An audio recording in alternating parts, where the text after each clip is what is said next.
Hey everyone, it's Hayes, and in today's video we're going to be doing a theory video for the episode A Very Good Night. I know it's potentially very early and we could have more information come out because the airing date we have at the minute isn't until April, but I'd rather do it sooner than later in case TF1, Gloob, whoever, Disney Channel come in and are like, oh yeah, we're gonna air this next week, you know what I mean? So I'd just rather get it done out of the way and I can do another theory video closer to the time if we get more information.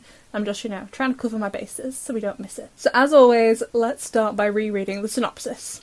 Max's mum is about to leave for a space mission. When Marinette hears the news, she comes up with an idea to help Max cope with the separation. Fairly self-explanatory, it doesn't give us much information that we didn't work out from the trailer, but I do have some ideas still. First of all, the title. So the English, it's A Very Good Night, obviously a play on A Very Good Night, and the French is La Fée de Beaux Rêves, so the Fairy of Beautiful Dreams. And definitely when we first got these episode titles, especially the French title, very much Sandboy vibes. However, now we've got the trailer and the synopsis, it doesn't seem like it's going in a Sandboy direction. So as the English title suggests, the Akuma is going to happen at night, which seems to be what's going on. And again, same with the dreams from the French title, since most people also sleep at night. So I think those bits of the titles is fairly self-explanatory. It's the fairies part that is kind of throwing me. Now, you don't need me to tell you what a fairy is. I'm sure you all know what a fairy is. It's a teeny tiny person with wings. However, I feel like the way most fairies are depicted in media is very kind and very helpful. However, throughout folklore, sometimes they have been good, but sometimes they have also been evil. So is the fairy referred to in the title good or evil? If it's an Akuma, I would assume evil. However, during the course of this season, a lot of the Akumas have been arguably kind of good, like for example in Sublimation.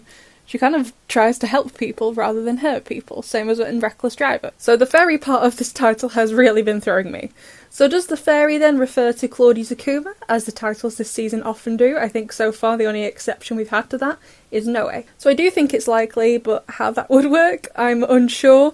Possibly is that why we haven't seen Claudie in the trailer akumatized? We do usually see the Akuma victim in the new season 6 trailers. But if we take the fairy part of the trailer literally, if she's going to be that small, how on earth are they going to destroy the Akuma? Unless, of course, she frees herself and de-akumatizes herself, as we've seen other characters do throughout the show, and perhaps with Max helping her to do it. And when I say Max, I mean Max, not Pegasus. Which brings us on to the next question. Why did Claudie get akumatized?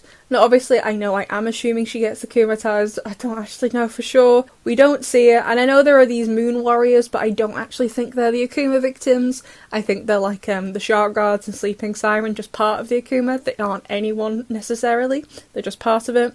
And since it happens on the moon, and Claudie is an astronaut, I think it stands to reason, in my opinion, Claudie is in space when all of this happens. So I would assume Claudie is akumatized for one of 3 reasons. The first being to do with Tomoe.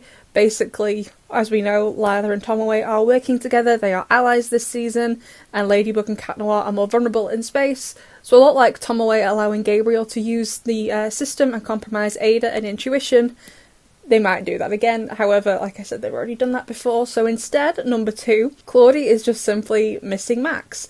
I'm not sure he would want to tell his mum how he felt about her going away, because I'm sure Max wouldn't want to compromise how his mum was feeling in such a high-pressure environment. So he might not tell her directly, but perhaps someone else does, for example Tomoe. But like I said before, Max could help his mum de-akumatize herself. And maybe at the end of the episode, Max reassures his mum. He's like, look, you don't need to worry about me. I can come and see you anytime because identity revealed. I would absolutely love that for this episode. I think it'd be so sweet and cute. Especially if Max finally got to use his space power-up. Like, Felix and Kagami get to use them just to go and see each other, and kiss above the English Channel. You know what I mean? Like, why can't Max, whose mum is in space, why can't he go and see her, in person whenever he wants? When she's at work, which obviously I know he would have to do an identity reveal in order to do that, but that would be so heckin' cute and would stop both of them worrying. And if Claudie is akumatized due to missing her son, perhaps the moon warriors are sent to go and get Max, but I'm not sure how successful they will be since they're on the moon and Max is on Earth. I don't know, but like I said, I think these moon warriors, I don't think they're like a fellow astronauts, fellow team members, whatever. I think they're like the shark guards and sleeping siren, just part of the Akuma. And then reason number 3, I think it could be down to Tomoe again, but this time instead of mentioning Max or maybe compromising the space shuttle, Tomoe suggests doing something to the moon. For example, like building another oxygen tower on the moon or something equally as awful. And Claudie is outraged. Absolutely not. She gets akumatized, and the Moon Warriors are there to protect the moon. And I know I said 3 ideas, but I have suddenly another one. If you see this scene in the trailer with Agley, looks like she's talking to Max, and as you all know, I think Agley could be Lila, and Max does look pretty upset. Maybe Agley does indeed manipulate Max into telling his mum how he feels about her going away, which results in Claudie's akumatization. However, we do have to ask, how on earth the Akuma butterfly even gets there? I'd assume they can't survive in space. If you're wondering, if you don't remember how Ada got akumatized in Intuition, Monarch Daddy used a voyage portal directly into the spaceship so it would survive. And Lila doesn't have the horse Miraculous, she doesn't have that power. And I would also assume she doesn't have the space power-up. Gaby Baby didn't seem to know about the power-ups, as in, well, he knew they existed, he didn't know how to actually use them himself. I don't know if he translated the grimoire that far, I don't know. But usually Lila only knew what Gabriel knew, so I'm assuming she doesn't have them. So I think it simply could be the butterfly was in the shuttle all along, ready to akumatize someone, since Lila and Tomoe are allies. However, we do also need to consider the distance between Chrissy Pop and the Akuma butterfly. In Star Train, Gabriel really struggled communicating with Claudie because she went so far away, like halfway to the moon. So how will Lila be able to communicate with Claudie? I don't think she could directly communicate via the usual means of talking to an Akuma victim, so I would assume, again, with the help of Tomoe, she was able to directly talk to Claudie as you would like an astronaut to mission control. However, that being said, even if that did work, I would assume there could be maybe no anti-Akumas this episode, since there couldn't be the regular communication between Chrysalis and the Akuma villain. And I have other ideas to discuss, of course, such as where Max is living. Like I said in the trailer, I thought Marinette's parents didn't own the whole building, but at least owned, like the corridor where they live, because all the doors, none of them are locked, you know what I mean? Like, it's part of their home. Only the doors that get locked, I'd assume, are the front door of the bakery and the side door that leads directly out onto Place des Vosges. So, I was like, oh, okay, there's other people living in this building and you just keep your kitchen unlocked? Alright then. I never noticed there are other doors, to be honest. So perhaps Max has either moved into the building and the Du Penchang family just do not care about strangers wandering into their kitchen and their own bedrooms, but okay. Or failing that, they do indeed have other rooms in this location, and Tom and Sabine are letting Max stay in their spare room for however long the mission is. However, I do believe the episode starts in Max's own place. We've only seen Max's bedroom once before, which was in Daddy Cop. He's playing chess with Markov, where he gets called to go to the fight. And that room, the colour scheme, I don't think it's the exact same room, but it does match up with Max's room that we see in the trailer. So in my opinion, I think it's more plausible he starts the episode off at his own house, own apartment, I don't know, we haven't actually seen where Max lives before properly until this episode, which I'm very excited about. I'm always a big fan of new locations being unlocked.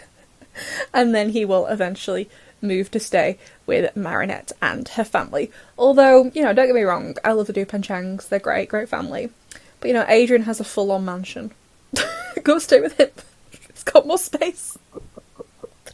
Anyway, an interesting line from the synopsis about Marinette, though, is that she comes up with an idea to help Max cope with the separation.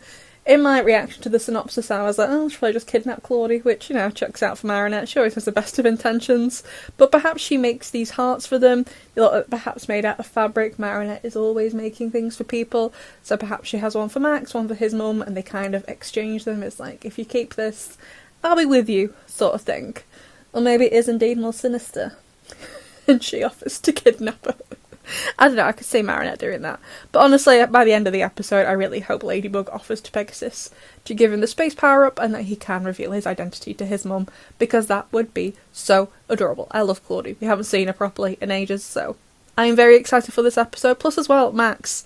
He has been overworked and underpaid all season. He has been the absolute backbone of the Miraculous this season. They couldn't have done anything without Pegasus this season, right? He's been absolutely amazing. So I hope this episode is so good for him. Now, the episode isn't meant to be airing until April, so I'm definitely really, really early with this theory video. However, I am hoping Disney Channel US, Glue, TF1, maybe RTS, I don't know, I don't think they've had a premiere in ages. I hope they will come through and air it early, because April is a long time away. Anyway, besties, I'd love to know what you think of all of this, and I will see you in the next one.